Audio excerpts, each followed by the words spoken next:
Oh, how we have missed you. Yes, we are back. We have replaced our funky jazz introduction with something a little more up-tempo. It's a Yes. disco vibe for I season like that. 3 of Cocktails and Conversation. Me, Nick Luck, coming to you from Teddington TW11 in the UK, where it is not really a sociable hour to be doing any kind of transatlantic television treat, but it's Has it just ever been a fine. social hour? Yeah. You still sound like it's just 5:30 at night, just getting off work, hitting the ground running. So you haven't lost a single step there, Nick. It's just fine for Britney Eurton, who is now safely ensconced in a kind of anonymous-looking hotel room somewhere on Long Island out of the Belmont Stakes. How are you? I would open this to show you beautiful New York, but as is traditional New York, and you would know this, Mark, they're doing a lot of construction back here, so it's not so Oh beautiful. my goodness. But yes, I am probably a stone's throw away from you, Mark, here for the Belmont Stakes on Saturday, and I cannot wait to have our guest on here today and just to join you guys again. I mean, Nick's probably sick of me already, and we're not even halfway through the year, but I would be lying if I said that I didn't go back and watch some of those old episodes with a sense of nostalgia. So I really have missed you guys. This is a real treat to be back together again virtually. But we did meet up for the first time at Breeders' Cup in person this past year. So hopefully more of that coming up this year as well. don't mind me if I'm distracted. I just need to make sure that everybody in the Twitterverse knows that we are up and running for season 3 of Cocktails and Conversation. Oh, look at this. All our old favorites are back. Katie's back in the house. Pegeen, and I think a new contributor says we've missed you. Bill Ziegman is definitely not new. He's back. Hi, Bill. Jeff Hall's back. Patrick's back. Deborah, Mary Jane, and Jeff, and Gabe, and Stuart. You're all back with us, and we're going to do not every week this season, are we, Britt? It's slightly different. It's kind of targeted around the Breeders' Cup Challenge races. Exactly. So, of course, we do have win and you're in races coming up this weekend at Belmont Park. You, of course, have the Jaipur, the Ogden Phipps, the Metropolitan Handicap, or Met Mile, as we like to call it. So all of those races win and you're in for their respective Breeders' Cup races. So I kind of like this, though. We're not overloading because we know how difficult it is nowadays that people are up and busy and working for them to, sit in front of their computer for an hour and listen to us chat and make cocktails. But we will definitely center it towards all of these win and you're in races. So that should be fun. Yeah, big week as well for all of us because Belmont Stakes this weekend and, of course, the win and you're in races in the US. And then next week, 3 more win and you're in races at Royal Ascot when Britney will be doubling up and coming over to join me. I can't wait to see you. I'm so excited. I cannot wait. It's been a little stressful, though. I'm not going to lie, trying to do the whole hat and dress situation. I haven't had to do that in a while. But Mark, how are you? I love that the exposed Brit is back. Are we ever going to meet Jasmine? No. God, that's the question of this season. She is actually out of the house for the moment, but if she comes back during the show, she'll have no choice but to cross the screen. So that's a little trap that I've laid. But no, everything is great. I am super, super busy at Westlight at the top of the William Vale Hotel in Brooklyn. We're really getting ready for the summer season because it's just everyone trying to soak up the views and the weather. But yes, you're absolutely right. The construction here in New York is nonstop. I feel like someone just hit the gas. Well, no, I've got 2 buildings going up on my street alone. So, and they're across from one another. So when I walk down the street, literally on a daily basis, I have to figure out which side of the street I have to go on. But a lot of activity in New York. So it's a good thing to see. It is. Yeah. It does feel like the energy is back in New York City. Are you still doing your cocktail classes? I am here and there, but I'm kind of busy enough at the establishment that I'm at. But there's a lot of action this week. So in addition to all of the great racing that we have coming up this weekend, we've got a lot going on in the bartending community as well. So the list for the top 50 bars in North America was announced a couple days ago. So we have a lot of kind of pop-ups and activations celebrating the people that were on that list. And we also have an annual bar convention coming up in Brooklyn next week too. So all around a busy week. I love it. And we should remind people that where we all really started this from, yes, in the pandemic, but it was also to give back. So we should mention that, of course, always trying to donate towards the backside communities and those that Breeders' Cup sponsors and definitely takes part in. So as much fun as we have on these shows, we also want to do our part to give back. Now, I've got a little problem here because my wife's gone out this evening. Uh-oh. I do let her out of the house on a fairly frequent basis. And She probably runs out of the house. She's just sent me a message. She's just sent me a message saying she's forgotten her front door keys. So if I have to just dash away to let her in at some point, again, a bit rather like Jasmine, you're not going to see her. But yeah, I might dash away if I get a cocktail delivered. So kind of the same thing. Why have you not had a cocktail delivered? I mean, I have my standard large bucket of white wine. A fairly decent white wine, yeah. And I'm always close to a bottle of Maker's Mark, so As you should. Just flew in. Just didn't have time. Was trying to freshen up for all of you guys. I didn't want to scare you all on our first show back. Speaking of cocktails and delicious libations, Mark, what are we making tonight? Oh, this is a sentence I never thought I'd hear say on this show, but we're going to be doing a variation of one of my kids' favorite drinks, which is an Arnold Palmer. But there are so many fun things to do with that drink. So we're going to talk a little bit about where the drink came from. I mean, spoiler alert, yes, it does involve the legendary golfer Arnold Palmer. But we're going to talk about the variations, fun things that you can do with that standard recipe. And we've got a really cool one tonight with blackberries, bourbon. We're going to add a little club soda for some effervescence. So it's going to be a really delicious spring summer cocktail to start you off with. Effervescence. That's the type of word Nick would use. Yes. I learned it from him. There's nothing you learn absolutely nothing from me. I've learned plenty from you. It sounds very sweet. That's the only thing I would say. How are you going to cut the sweetness? Yeah, well, actually, that's a good point, because that's one thing that I feel like is a little bit of a stigma in the bartending world. When people see any type of simple syrup or sugar in a drink description, I think they automatically think that it's going to be sweet. But our job as bartenders is, even if we're dealing with sweeter ingredients, to know how to balance that. So always making sure that it's kind of in the right proportion with the citrus. Of course, you're going to get some tartness from the blackberries as well. So it's a good point. It's something that we always have to be mindful of, because I think the last thing any bartender ever wants to hear is, oh, this is too sweet. So kind of gets ingrained in our heads. But we're going to do our best to kind of ride the line there, Nick. It's the first thing I say when I'm ordering a cocktail that I'm not familiar with. Ooh, how sweet is it? Yeah. Like, oh, well, it's all natural. It's not that sweet. It's more refreshing. Okay. Wish you were here making it for me, but I'll have to try it another time. Yeah, Can I just tell you how cool my morning was quickly? Just for you'll be jealous. This will happen at Ascot next week, so maybe I went down to film with a trainer that some of you will be familiar with, Charlie Hills. You know Charlie, Britt, right? Yes. Mm-hmm. Trains down in Lambourne. He's had a Breeders' Cup winner, Crescelium, and his horses are in great form. And I arrived there, and he rocks up. Well, Steve Cauthen's been here, Triple Crown winning jockey. He's been over doing some work with the guys at ITV. He was on their Epsom show. I think he's doing maybe 2 shows at Ascot next week. I don't want to miss it, but I think I have a delivery. Continue.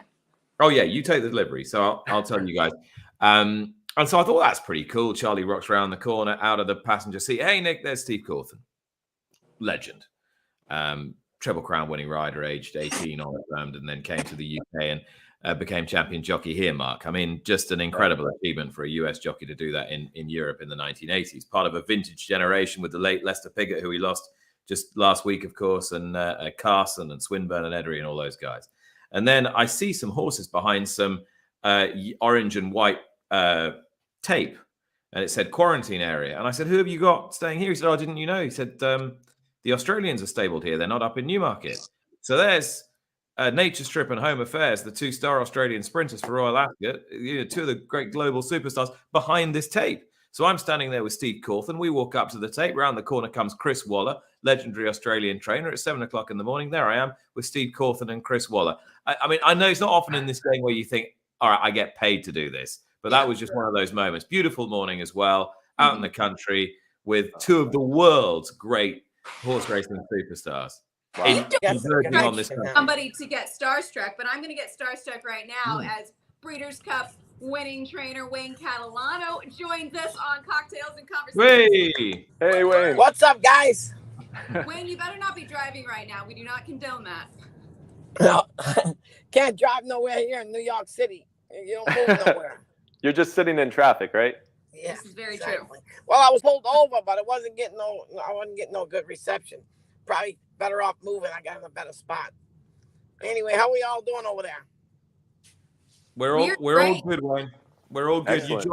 You join a very select band, like a really select band of people to make a repeat appearance on this on this show as well. And it's so great to have you with us. How are you doing? I'm doing great. When did you get in, my Wayne? flight last night? I'm doing all right. I made it through. So for you, what are the days in prep like when you have to ship in for a race? Obviously, Aloha West here. I mean, for you, what do you get to enjoy yourself, or you maybe mostly, to the straight and strong? You go to the barn. How much does Wayne Catalano enjoy himself? Well, I do enjoy myself when I didn't have all my horses getting the same time I was leaving town. That was a problem. We got 7, 8, and I got 9 in the next couple of days. I got 2 in the day. Got 1 getting ready to run at Indiana Grand, and 1 Churchill later, and 7 on Saturday. Whew. And wow. I haven't run nothing in a long time. I get them all in one day. Got them all ready to go. When it rains, 2 it at pours. Prescott on the stake. That's great though. Not Busy Prescott. is good. Not Prescott, but the other. I don't remember the damn track. We got 2 in the stakes over there. Perry Meadows. Wayne, we were chatting last year for a little while, and you were saying how the horses were running fantastically well, but you'd gone through a period where you were a little bit down on numbers. Have you had a bounce back in numbers this year after the success of the last season or two? You know what? We picked up a handful of people. So the connection's not great. Yeah, unfortunately. Great. We're just gonna keep working on it, stabilize it, hopefully get him into a lay-by or something, and then we'll be good to go. Well, we should say for those that are just joining us, Wayne Catalano does have the Breeders' Cup Sprint Champion running this weekend in the Metropolitan Mile or Metropolitan Handicap Aloha West, and this will be his first time going a mile, and he's running against who some people think is one of the most talented horses in training in Flightline. Yeah. So this is going to be, it's a small field, and I know there's a lot of talk about field size right now, but it is a quality field. If it makes you feel any better, we have the same debate every day here in the UK. I think the impact of the pandemic is probably only just starting to be felt, and sort of a lot of very good horses in too few hands. I think that's a contributory factor, and that sort of delayed reaction from the pandemic, and people's sort of slight sketchiness about whether they're going to reinvest is probably just starting to manifest itself as well. And the combination of both things, I think you see that here and in the US, and I think there's common factors all across the world. I was talking to one of the guys in Oz the other day, and he was saying that they've got great money and great fields and all the rest of it. They can't get people back to the races apart from the very, very big days. Yeah. And people's sort of habits are changing a little bit. No, it's difficult. And there's obviously plenty of talk about it out west. Now there's a lot of talk about it out east with the card that came up, but also many people saying that, do we want 5 horses that are the best in their division, or do we want 12 horses in the race? And I think gamblers would probably say 12. Because that's easier or better. I shouldn't say easier. It's a more challenging sequence, better chance of getting a big score. But there's also something to be said for the stars of the game running against each other. I mean, look at the Ogden Phipps. That's a win and you're in for the Breeders' Cup Distaff. You have defending champion Latruska, who was also named older female. I'm a big fan of her. And then Malathat, who was named 3-year-old champion. Love that filly. Yeah, it's great matchups that we're seeing. I mean, I'm trying to be glass half full here. Obviously, it needs to be addressed, but we have some superstars on display on Saturday. Yeah, sorry. No, go on, Mark. I was going to say I was doing some reading, and I know Flightline, I think in the 3 races that he's run, he's something like 35 lengths victory, which is just absolutely crazy. I think Aloha West has a great chance, though, so I'm excited to see this race this Saturday. But like you're saying, just some really strong contenders, and maybe the field is a little bit smaller, but at the end of the day, the quality of performances that we're seeing are just incredible already this season. So yeah, we've got people sending in their picks for the Ogden Phipps. Brilliant. She is a massive fan base. I mean, it's a clash of titans, clash of champions. Really looking forward to that. You know how this goes, Nick. It's the first race on our CNBC window, like 5 minutes in. So, we start off with a bang that race. Yeah. And doesn't it tell you that her popularity she actually turned up last year? That's the point. She ran, every every 2 or 3 weeks. And she what did she win? Five on the spin, was it? 5 or 6 on the spin last year? Four grade ones, and I believe they were all winning year in races. Yeah, and then she came, and I mean, the fact that she was there and kept turning up, people are going to cleave to her, aren't they? And our biggest complaint at the moment is, yes, it's fantastic to have a horse like Flightline, but we see him once in a blue moon. Right. And that's unfortunate. I think that the connections would definitely like to run him more, but he's had little hiccups here and there. And so I can only imagine the anticipation and lead up to his race on Saturday. He's a superstar against a Breeders' Cup Sprint champion, against a very talented runner in Mr. Speaker's Corner. So there's a lot to look forward to in these races, even though they do have small fields. And I want to hear more from Wayne. Do we have him back? What's the latest on our connection issues? I see no Wayne. We'll get him back. We'll get him back before the end of the show. Don't you worry about that. We'll get him back. Mark, I want to know a little bit more about whether you've been learning more about horse racing, whether we managed to completely convert you and you've still been tuned in while we've been away. I have been. I've been keeping up with the races and some really exciting races at that. I mean, the Kentucky Derby. Not only myself, but my parents are completely invested, who watch every single week. So we were able to watch, of course, in separate states, different places, but just as excited. So yeah, you guys definitely, got the bug in me. So I love it. I love it. But I do need your presence as well to kind of keep me up to date. I do want to go back for a second, because for any of our viewers that saw our episode, I think season 1, where we had Bo Derek on, she had a martini mysteriously brought out to her by a gentleman. And when I saw Britney get her martini right now, that was the only thing I could think of. I'm just doing my best Bo Derek impression. I wouldn't give me I a love 10. it. Oh, do we get to see the waiter, or is he one of those butlers in the buff? Butlers in the buff. Okay. You all wonder. So we don't get to see him. That's an outlandishly large. That's a huge one, though, isn't it? The martini. Beautiful coupe glass. No, it looks like it is, but it's, I think, just the glass, right? Wait, let's do a little tutorial here. What exactly is this, Mark? So that's a coupe glass. Many people say that glass was actually designed after Marie Antoinette's figure. So sort of bosom. Yes. Yep. And then slender in the middle. Yes. But no, coupe glasses are kind of a traditional glass that you would have champagne in, even. But these days, at most kind of like craft cocktail bars and speakeasies, you'll find a lot of drinks that are served up, which means that they've been chilled and they've been strained off the ice, instead of in something like a martini glass, which kind of just makes you think of the 80s. A coupe glass is a very sort of elegant way of serving those drinks. I'm a fan of the traditional martini glass, but I will say this is easier to drink out of, especially if you're walking around. Nothing is, Yeah, and it's also easier for waiters to carry too, because the problem with the martini glass is that it's just so top heavy that it kind of wants to, and that's something at my bar now, we're exposed to elements. We're on the 22nd floor. Now we have the 23rd floor open as well. And the wind is a real issue. I was carrying a glass of beer or a mug of beer, and the beer started flying out of the mug I was walking. So yeah, some real challenges at that. Well, speaking of cocktails, since we don't have Wayne quite back yet, should we make a little cocktail then? Yeah, absolutely.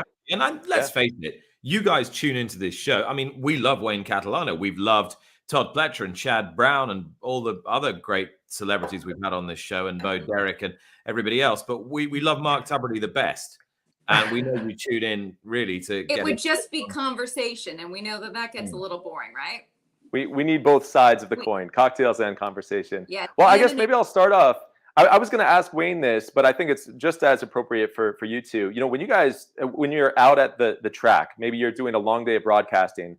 It's one of those hot days when you finally get a little rest. Do you have a go-to beverage? It doesn't have to be an alcoholic one, but a go-to soft drink or anything like that you use to kind of cool down. Are we starting this episode 1 already? It's the idea that after a 6.5-hour broadcast or a 7-hour broadcast, I'd have a go-to soft drink. That is what I was finding. I don't want to assume. You can see where I'm going with this. Well, legendary. Go ahead. How many soft drinks did we have after the Preakness? 0. Was that the fermented grape juice? Code for wine or cocktails or Preakness was a great time. Now, just hold the line while you start. I'm just gonna let Laura in because she's been out with the girls. Okay. So. You know what? It's the spontaneity of this show that keeps it so interesting. But anyway. And then he's going to have a waitress drop off a drink as he Yeah. says, right? Maybe Jasmine will come back and she'll have like a to-go Mai Tai or something. Let's just cross our fingers. But well, there you no. go. Okay, to answer your question though, something refreshing is always what I crave after a very long day of work. Something that, if it's hot, especially something cool, refreshing, goes down easy, all of the above. Absolutely. And so legendary golfer Arnold Palmer was the same way. He had the same sort of routine. So on one very hot day, he was out at the course at Palm Springs. And once he was done for the day, he walked into, I guess, probably the club, right? Sort of, country club or whatever it is, and asked the bartender for a combination of iced tea and lemonade. Now, legend has it that there was a woman sitting close by who overheard this interaction. She thought, that sounds pretty refreshing. I'll do the same thing. So she pulled the classic, I'll have what he's having. But the way that she ordered it was, I'll have an Arnold Palmer, figuring that's his signature drink. So that's really how his name became attached to this particular mixture of ingredients. I think he was even quoted as saying that even as the drink became more and more famous and it was, tied to his name, he felt awkward ordering it. That's like me going up and ordering a Mark Tubridy. I just, it'd be tough to get used to. But regardless, the drink. I think we can make one on the show. You would order a Mark. Please. You would order a strong Mark Tubridy, wouldn't you? A strong Mark Tubridy? Maybe a saucy Nick Luck. That's more of a brunch drink. Any time of the day. Naughty Nick. You gotta have a naughty Nick Luck. So Mr. Palmer kind of preferred his version of his signature drink with 2 to 3 parts iced tea and 1 part lemonade. But this is one of those drinks that kind of, as it grew in popularity, people figured, you know what? Equal parts works well for us. So that's how we got another name for this famous drink, which is the half and half. So if you've ever seen an Arizona iced tea can with half and half on there, same concept, iced tea, lemonade. It's a beautifully refreshing combination of ingredients, and it works well just by itself. Like I said, my kids love it just as is. But what kind of bartender would I be if I didn't try to find a way of getting some booze in there? Now, technically, if you add vodka to an Arnold Palmer, it's called a John Daly, another famous golfer who enjoyed the occasional cocktail. But today, of course, we're going to have to add some bourbon to it. So what we're going to do, let's do my, hopefully I've got it arranged nicely, but the split screen here. The technology's back. The technology's back. Next episode, I'm going to, have some pictures of, I guess, the view from Westlight and all sorts of things for you guys. But today we're going to keep it simple. Let's talk about what we need for our variation. Let's face it, Mark. This is the view that most of our viewers want. Britney in the big box and us in the I think you're probably right about that. But I'm still going to try to do my best. I'll make a very good-looking cocktail. As long as we got Britney and booze, this show works. Yeah, we're going to be a success. We could 10 seasons. We're going to be syndicated before we know it. We've got some blackberries here, fresh blackberries. You really can't even see them because they're so black. But those look delicious. Beautiful, juicy blackberries, which can be a little tart. So that's going to be an element in this cocktail that will combat some of the sweetness that Nick was talking about. So a fair point there. We're going to want some fresh lemons to do some juice. I'm going to do the juice a la minute. I know Wayne is actually a big cooking fan, so maybe we'll talk about that a little bit later on. I want to find out what his favorite dish is to make at home. Some fresh lemons. Now, this is kind of a tricky ingredient, and I don't want people to get intimidated, but we're going to have a black tea syrup. Now, I know we could keep it simple here and just do iced tea, but, again, does that sound like me? No. No. So don't keep it simple. So this is a black tea syrup. Let me explain quickly how we make that. So, I've spoken about the virtues of simple syrup in cocktails. Essentially, it's equal parts sugar and water. It blends very, very easily in drinks so that you get a uniform sweetness. You don't have any sugar crystals hanging out at the bottom of the drink. So simple syrup is great. What people don't realize is that the base for simple syrup, water, can be replaced with any number of different things. In one of our prior episodes, I made grenadine, which is essentially pomegranate juice that's been sweetened with sugar, still in equal parts, right? So that's, one example of how you can swap out that base liquid. So when you're making a tea syrup, you start by making tea. It's as simple as that. But because this is going to be stretched out over the course of a whole cocktail with a lot of other different ingredients, we want to make a concentrated tea syrup.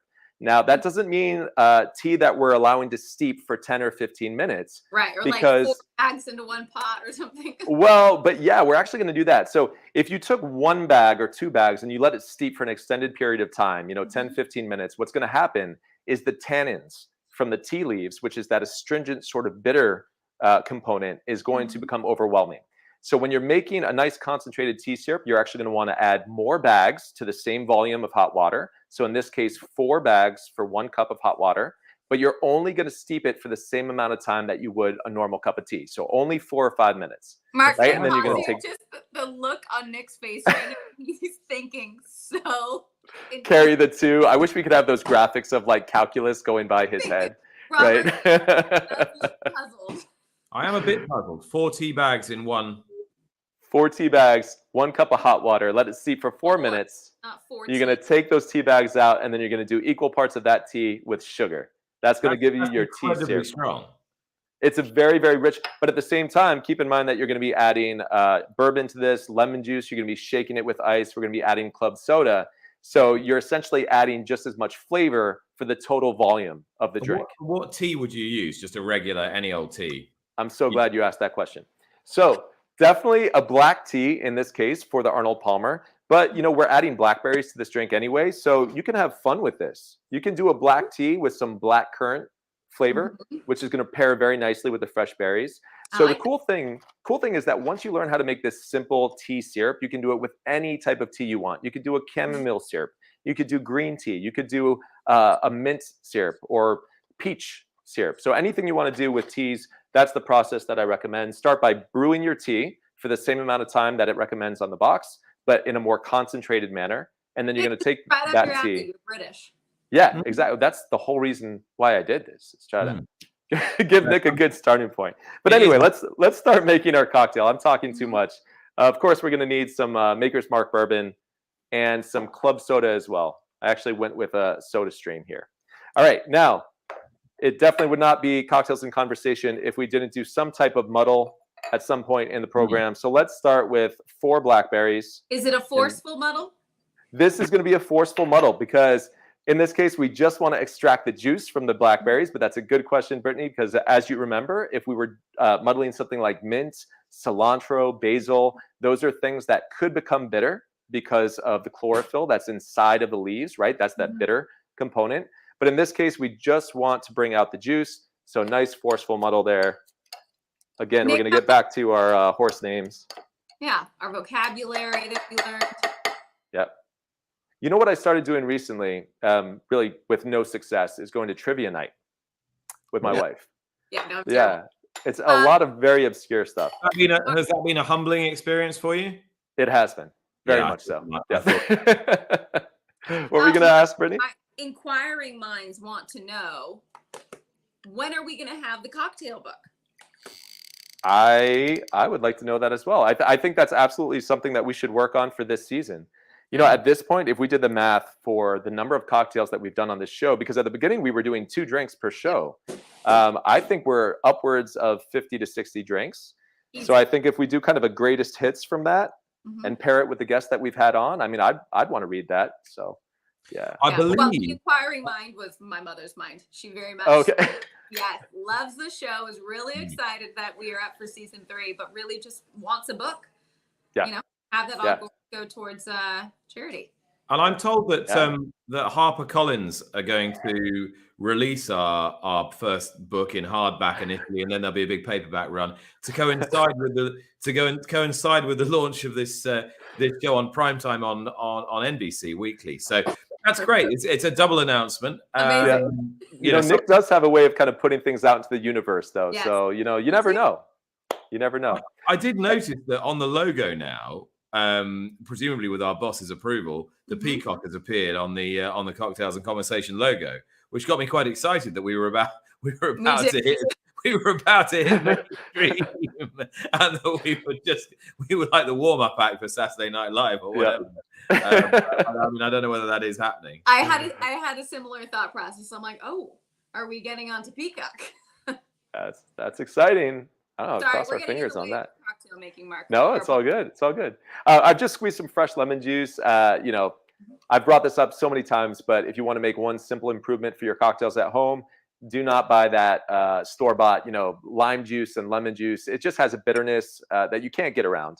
So it's so easy to squeeze some fresh juice. Just make sure that you're using it as soon as possible because that citrus juice will oxidize. So we've done 3/4 of an ounce of lemon juice. Yes, Nick. Stop 1 second. I'm sorry. I know this is going to take forever, but no cat. We've got all day. Alison Tarrant. Hey, you're stumbled upon you by accident. Alison, you're welcome. Alison. Consider yourself part of the family now. Yeah. You're it part is a of family. The Cocktails and Conversation furniture. Yeah. I have to say that's one of the coolest things when we all met in person for this last Breeders' Cup, seeing so many fans come out to the race, introduce themselves, people that we've seen, the names and the beautiful comments all throughout the history of the show, to meet them in person and actually, have that fun interaction of them thanking us, but, really us thanking them. Thank you for giving us this opportunity to, share our passions during a time that would be very difficult to do so. And so that was so cool. The support. Yeah, absolutely. And, Julie, who's watching, Julie Ingle, I think is in Britain at the moment, is I'm pretty much following Julie around the world. Where have I seen her? I've seen her in Keeneland. I think Keeneland. Yeah, I definitely saw her the other day at Epsom. Yeah, Cheltenham earlier in the year. I want Julie's life. That sounds lovely. Yeah, you pretty much have it. That's true. And you get paid. But I'm working while this is all happening. I do miss being just a race goer. I don't know if you feel the same way, Nick, but sometimes I do miss just going and enjoying. Don't get me wrong. With the flip side, you get to interview some incredible people and help share their stories with, you hope millions of people. But I do miss that other side of it as well, a little bit. It is. I can count on the fingers of one hand the amount of times I actually go racing just for pure pleasure during the course of a year now. I mean, especially with young family. I did take my daughter a few weeks ago, and the kids don't come racing that often because I tend not to try and bring the work home too much. But I said we'll have a small bet in every race. We'll have £5 each on every race. And she's 11, and I said we'll split anything we win half and half by the end of the day. Thinking, well, we're not going to have much to. So up pops a 25-1 shot in the last race, and we'd done all right, and I don't know, I think I'd had the last 20 on it or whatever. And whatever it was, I had to explain to her that I was having to cap this, and she wasn't getting half of £500 because that would have been quite a loss at 11. I'm not sure I'd have got away with that. So we capped Julie's still in England. She's in Cornwall, and she's going to be at Royal Ascot. Love that. Oh, awesome. Yeah. We'll see you next week. Okay, people are thirsty. I'm sorry. We will share. Sorry. It's all good. So we've added some fresh lemon juice. We did 3/4 of an ounce. Of course, we did our forceful muddle on our blackberries. And now we're going to add that beautiful tea syrup. So again, please don't be intimidated by that. So easy to do. Once you have your tea, you're just making a regular simple syrup with it 1-to-1. So equal parts of the tea and the water. So let's go ahead. I'm going to try to get this in the screen here. 3/4 of an ounce of that syrup as well, going into our cocktail shaker. This one is especially really, really nice with the notes of black currants. I feel like that's going to pair so nicely with the blackberries. So now, of course, we love our bourbon here on Cocktails and Conversation. So we're going to do 2 ounces of Maker's Mark bourbon. Of course, this is going to really create the main departure from a traditional Arnold Palmer here, but I think in a beautiful way. So 2 ounces going in. By the way, this is a very classic sour ratio. 2 parts spirit to 3/4 part each citrus and sugar. So I think one of the coolest things about bartending is when you start to notice the similarities between different genres, different drinks. So for instance, with a handful of drinks, you can make a handful of ingredients, you can make so many different drinks. So if you do a gin sour, for instance, so gin, lemon juice, simple syrup, beautiful drink. Now, if you add club soda to that, you've got a Tom Collins. Now, instead of adding club soda, if you added champagne, you have a French 75, right? If you add some mint into the mix there, now you're approaching sort of a South side. So a lot of different drinks stem from the same families. So the sour family, that spirit, citrus, sugar, is a very important structure to know in bartending. It's going to help you remember all of those other individual drinks that come out of it. That's interesting. So it's almost little change, one little ingredient, turn it into something else. Yeah. It's a beautiful thing. So a lot of times when people ask me, how do you remember all these different drinks? the key is to notice the similarities between them and understand what style of drink it is, and then really kind of see, all right, this is the departure or that's the substitution. But I come from a musical household. Both my parents, have played music all throughout their lives. So I see the ingredients in bartending like scales, right? Or chords. So basic fundamentals, fundamentals that you learn. And then once you know those, that gives you the freedom to improvise. That's a beautiful thing. So on that note, let me start shaking this cocktail up. I know people are thirsty. Make cocktails. Hey, while Mark's shaking the cocktail for it, Bill Ziegman's been on. He says, "Gentleman sitting beside me at the Derby had $300 on Rich Strike to win. Cha-ching." It wasn't me, sadly. What in your heart of hearts, as you prepare for this weekend's Belmont Stakes broadcast, is this going to look like a stroke of genius or not?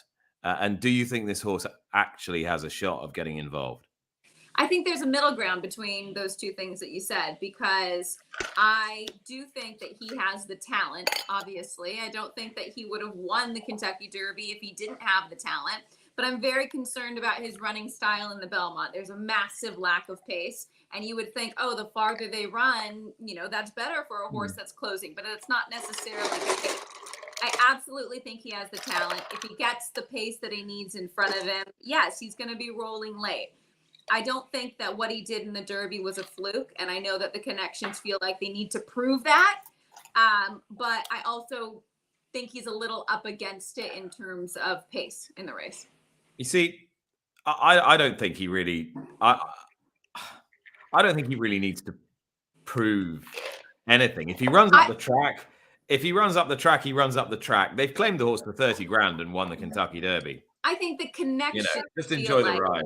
Yeah, maybe. To prove something, which I don't really think. I agree with you. I don't really think he does. I mean, my goodness, like you just said, he was claimed for $30,000 and he won the Kentucky Derby. This is things that dreams are made of.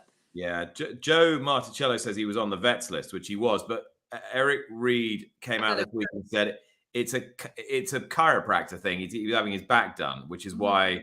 And he said that anything will get you on the vets list, now, and it's likely to be more significant with Heiser coming in as well. So I don't know whether that's the case or not, but would that worry you that he was on the vets list?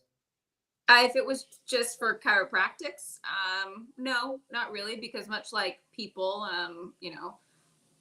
chiropractors, dentists, massage therapists, I mean, they get a lot of the same thing. So to be completely transparent, I haven't read the entire article on that, so I probably shouldn't speak on it. But if it was just chiropractic work, then no, I probably wouldn't be too concerned. But I'm just excited he's running in the Triple Crown race. He garnered so many fans. It just goes to show that people have an appetite for the underdog, the long shots. They kind of want to see that. Mark, we have an appetite for whatever you were just showing. So let me switch back. So this is our beautiful Bourbon Blackberry Palmer, or Blackberry Bourbon Palmer. Again, the base here is this idea of an Arnold Palmer. So we do have the tea element. We've got the lemon juice. But we kind of deconstructed it, right? So instead of making lemonade, what we did was the fresh lemon juice, the sugar is in the tea syrup. And because we don't have all the dilution that you would normally have in the lemonade itself, we've added that back in with club soda. So kind of taking the same structure, breaking it down, sort of manipulating it a little bit. But it's a beautiful seasonal take on the Arnold Palmer. Of course, a little boozy. I've got a Breeders' Cup here as well. That's 2017. I think that was my first year going to the Breeders' Cup. So that was my first year working the Breeders' Cup, I believe. Oh, awesome. Yeah. Well, cheers to 2017. You just made me feel quite old. Oh, shoot. Well, unintentional, I promise.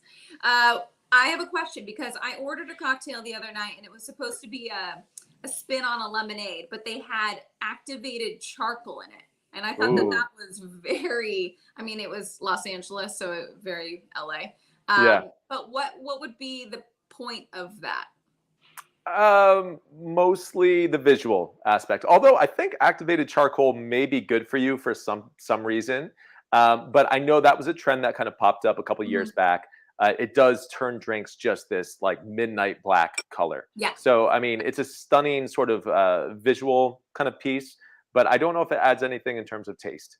You know, so isn't activated charcoal something they give you for an old cure for a hangover, or is it not? It's not supposed to have some sort of vaguely therapeutic effect on your digestive system, or there's something there. Yeah, I can't remember what it is, but I think there's some health claim to it. But I will tell you that for cocktails, I think it really is purely kind of the shock and awe factor of just having this starkly black cocktail. But yeah, no, there are some trends like that, but that's what keeps it exciting every day in the cocktail industry. This is true. This is true. Well, Katie, I appreciate you being on the show. Is always good. Obviously, we are missing Wayne Catalano. This is how it works, in the day and age of technology. It doesn't always go in your favor. So unfortunately, it doesn't look like we're able to get Wayne back today, but we all know that he is a great trainer and such a wonderful character, and we'll have to bring him back on the show. But Nick, in terms of Aloha West, I mean, let's give people what they want, right? Well, yeah, I mean, the thing about this horse is, I think, why not have a crack at stretching him out in the Met Mile? Yeah. Particularly. While you're talking, can we see his win in the? Yeah, let's do it. Let's do it. It was such a nail-biting finish in that race too. Who did you think, first time glancing at, did you think won? Dr. Schivel or Aloha West? I'm trying to remember.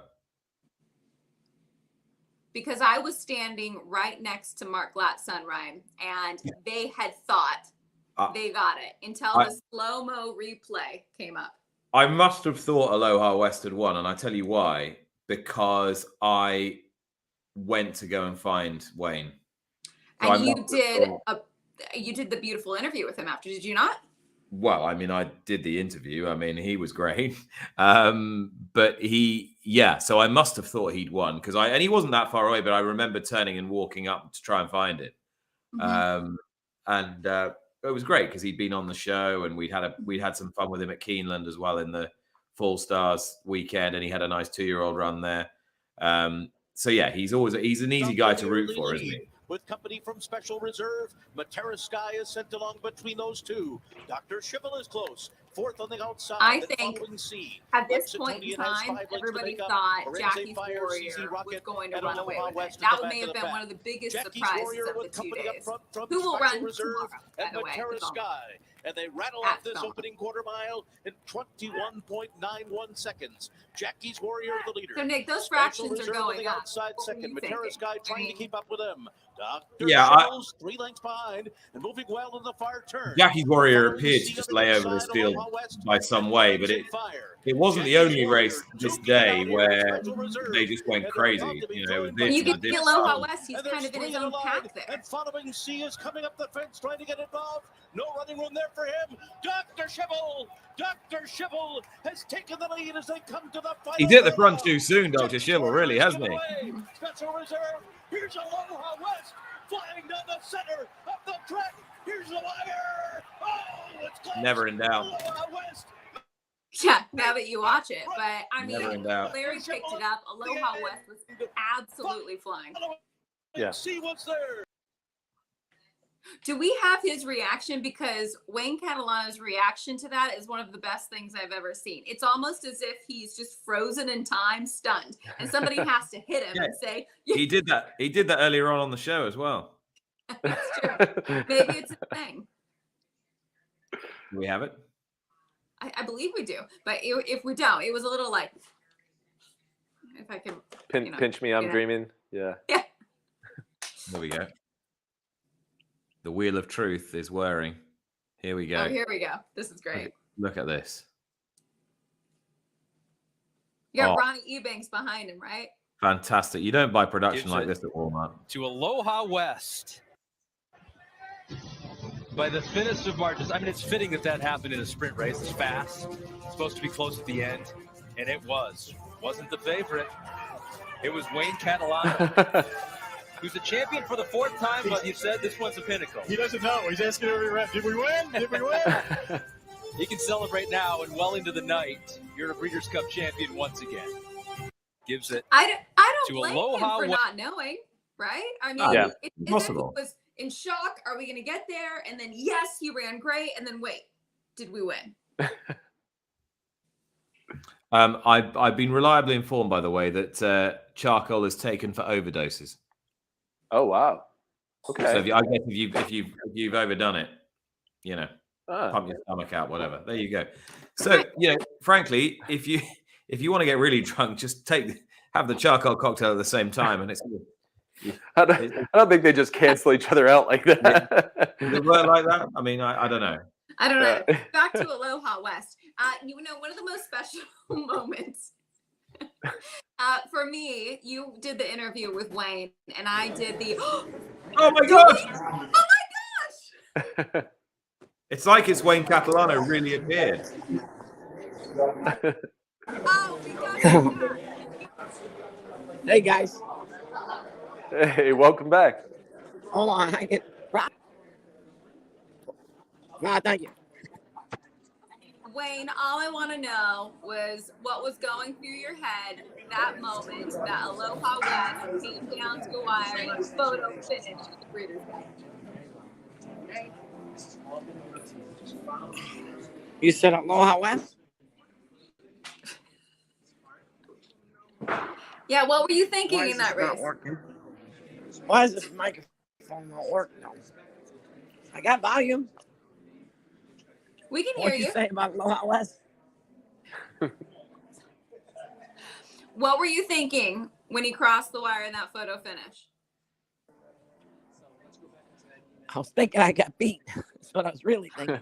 And I watched it a couple of times, and after the last time I thought, well, maybe I got up. We got a little excited there. Hey Wayne, we may not have much time, so I'm going to try and just bowl you as many questions as I can in the short space of time we've got. If you can hear us, just the obvious one. No, you can't hear us now. I can. I can hear. You can hear us now. You got us. All right. So why are you having a stab at these horses over a mile this weekend? What's your thinking? Why do you want to have a crack at these good milers? Well, first, I'm just a trainer, and Aaron was looking to take a shot in the Grade 1 $1 million race, short field. They got to line him up in the gates, They got to run the races, so he's taking a shot. The horse is doing great. If he runs like he's working, we're going to be in real good shape. I'm not too worried about it. And what do you make of his effort on the last race? I mean, how high were your expectations when he was running against Jackie's Warrior last out?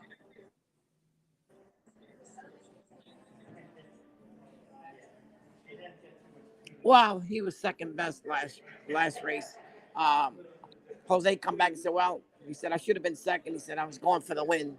He just chased down the backside early, and there was no speed to go with the lead horse, and he was second best that day. I'm happy with everything that he's doing right now. More importantly, Mark mentioned it earlier, but I know that you are quite the chef. Can you share with us one of your favorite dishes to make? I got a few of them. I mean, I like to make the barbecue shrimp. It's a pretty good dish. Anybody can make, all the other ones that we make some pretty good ones. But I like the barbecue shrimp, blackened shrimp, and my favorite came up with the last one was the shrimp burger. When we take the whole shrimp and chop them and put them in the egg and the batter and the breadcrumbs and make a burger out of it. It's great. Nice. It was amazing, shrimp burger.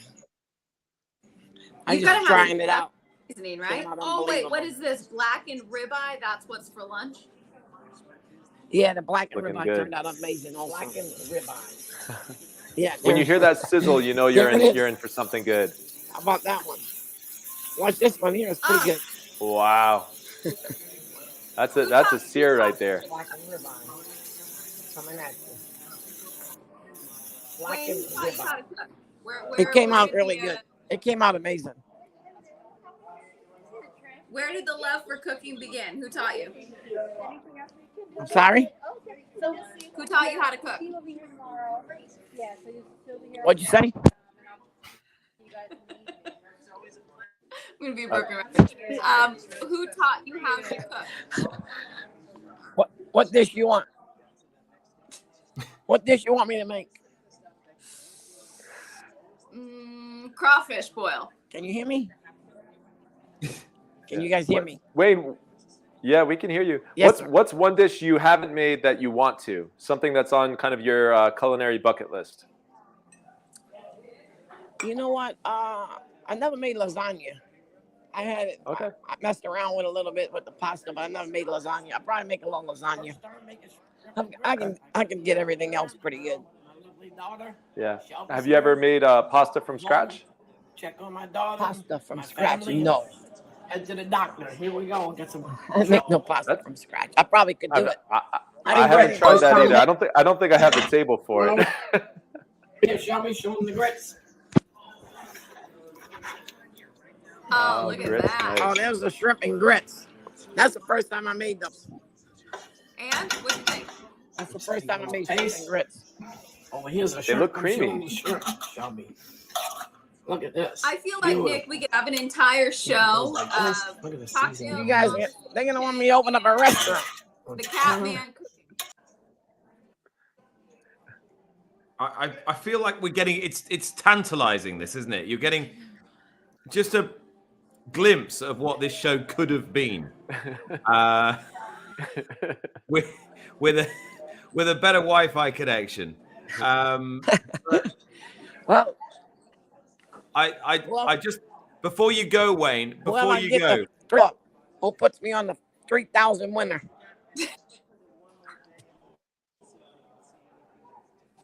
how close are you now? I don't know.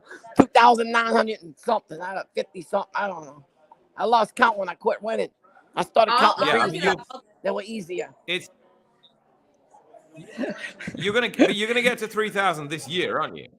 Yeah, easily. I don't know about that. Well, you know what? We got some horses to do it with now. We got a few horses that we might can win some more races with. We finally got some. We got to have some running horses. You know, you can't win without running horses. And we got some running horses, so we can get some. Well, we can stack up a few more hopefully next couple of days. I did, just when we were on earlier and you just went, and I was in the middle of saying to you, we were chatting last year, and you said you were down on numbers, and now I wondered if the whole Aloha West story and the good 2-year-olds last year, you'd had a bit of a bounce, and people were starting to remember. Right, let's get horses with Wayne Catalano again.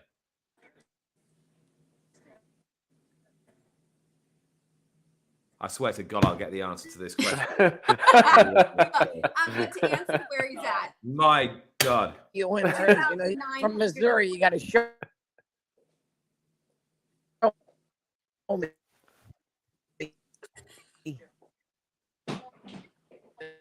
After that, we had a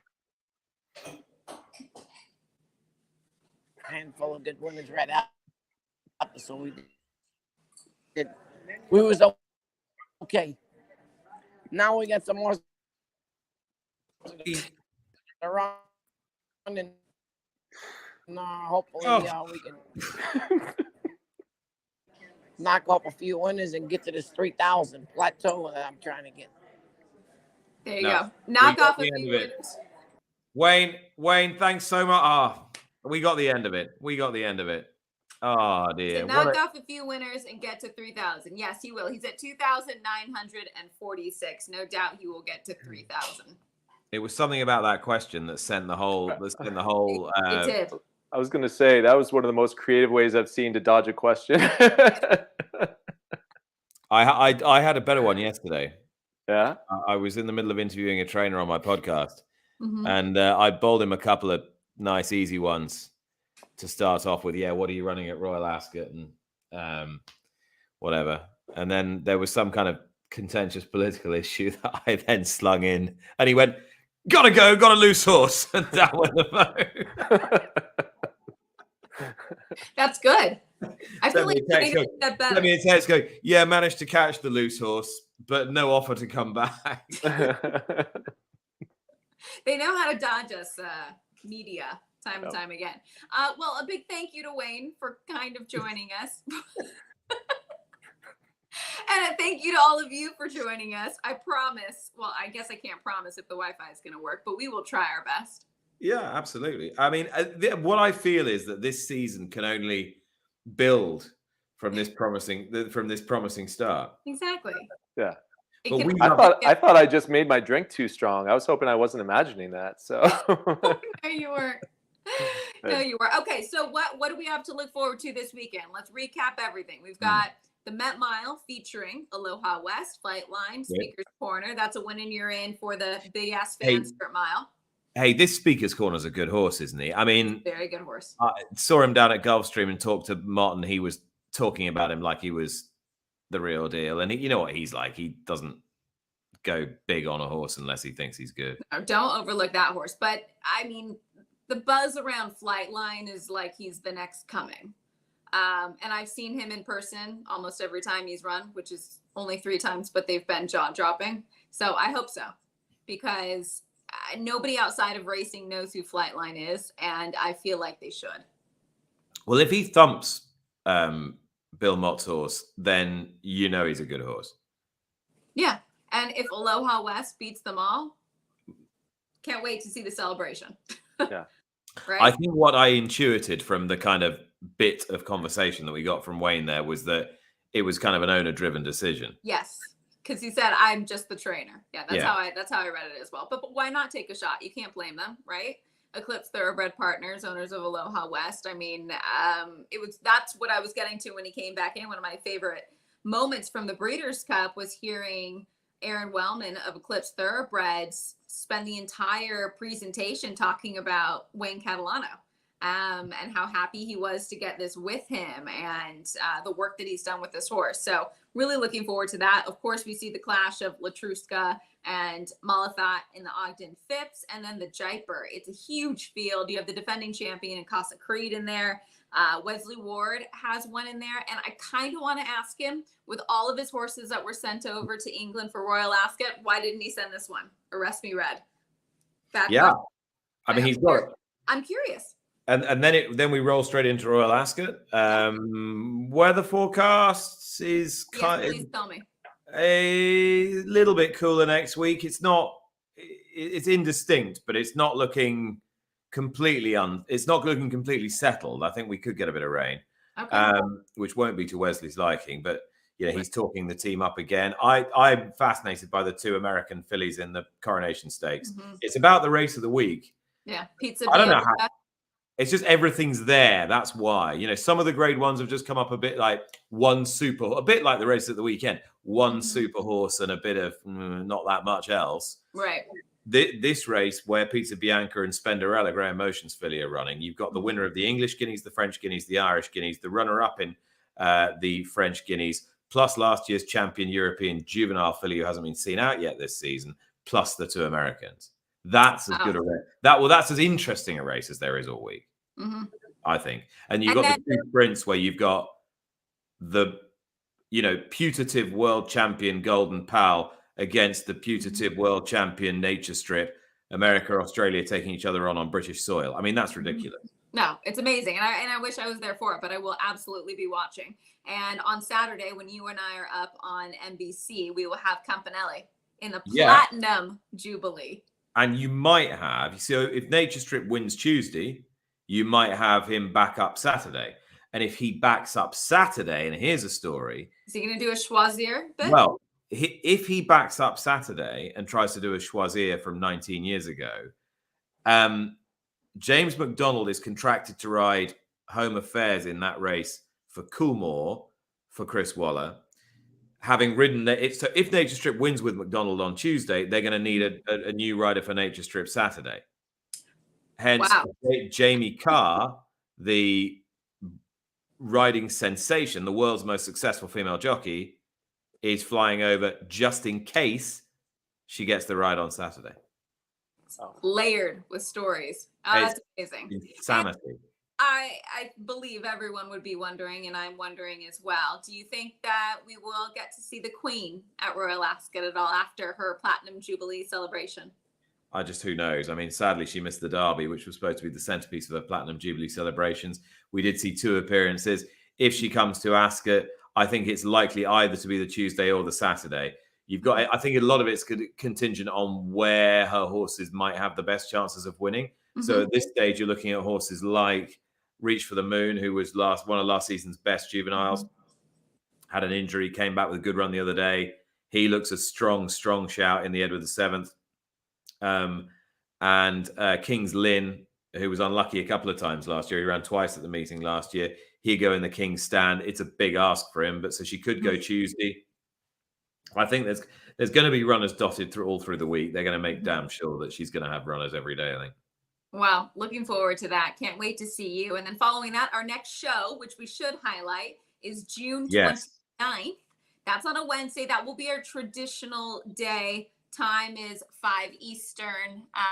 We just had to adjust a few things because we wanted to get Wayne on the show. So the next Cocktails and Conversation episode will be June 29th, and that's in lead up to the Stephen Foster at Churchill Downs, which is a win and you're in for the Breeders' Cup Classic. Unfortunately, it doesn't sound like we're going to see Hot Rod Charlie in the Stephen Foster. He's been slightly rerouted to the Salvatore Mile because they're trying to get to the Whitney and then eventually the Breeders' Cup Classic. But I am hearing possibly Mandaloon, your now Kentucky Derby winner from last year. What's your exclusive inside on Hot Rod? Is he doing well? Is he training well? Yes, I actually just hung out with him the other day. Doug O'Neill told me, as he was standing next to Mike Smith, who had worked him earlier that day, that Mike Smith has the mount. So that is a bit of news. Flavien Prat otherwise obligated to racing in New York. So the Hall of Famer will be riding Hot Rod Charlie in the Salvatore Mile. Yeah, hung out with him. He tried to bite me. I don't know if we have a really good relationship, but we can work. Have you got the teeth marks to prove it? No, I'm clear. I ran out of the way before anything happened. Britney knows the martial arts at this point. Yeah, exactly. You got to be quick with these horses. So 29th of June for the Stephen Foster, and we can wrap up all the Belmont stuff and the Ascot stuff as well. And then we'll dive into a whole summer of Saratoga and all the rest of it. I can't wait. Cannot wait. Mark, it was so wonderful seeing you. Thank you for the delicious cocktail that I'm sure was delicious. Oh, of course. No, it's so great to see you guys. I missed you so much. So this feels like we're back at home now. So this is awesome. Gang's all back. Yeah. I feel like you're in your happy place again, Mark. With you, Nick, come on. I always will be. Mark's back with his messy rim, and we'll be back too with a what? Muddling our way through the rest of the season on the 29th of June, the day after my birthday. Right, till then, thank you so much for watching. That's empty. I need a refill. We'll see you Belmont Park this weekend, Win and You're In, and then Royal Ascot next week. NBC Saturday of Royal Ascot. You can catch it on NBC, nearly. You can catch it on Peacock, I think, up Tuesday through Friday, or on TVG as well. Lots of love. Good night. Bye-bye. Cheers. Good night. Night.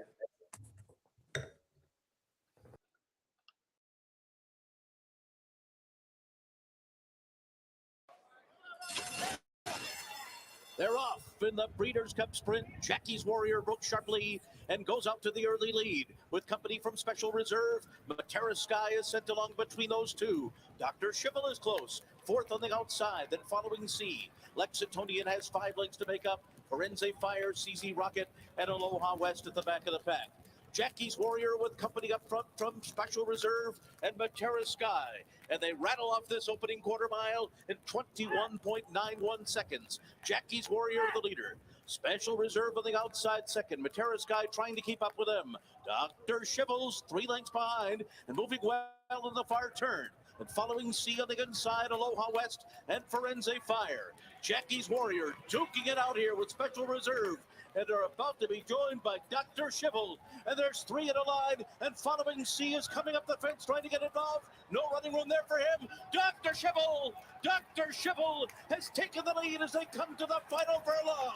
Jackie's Warrior is given way. Special Reserve. Here's Aloha West flying down the center of the track. Here's the wire. Oh, it's close.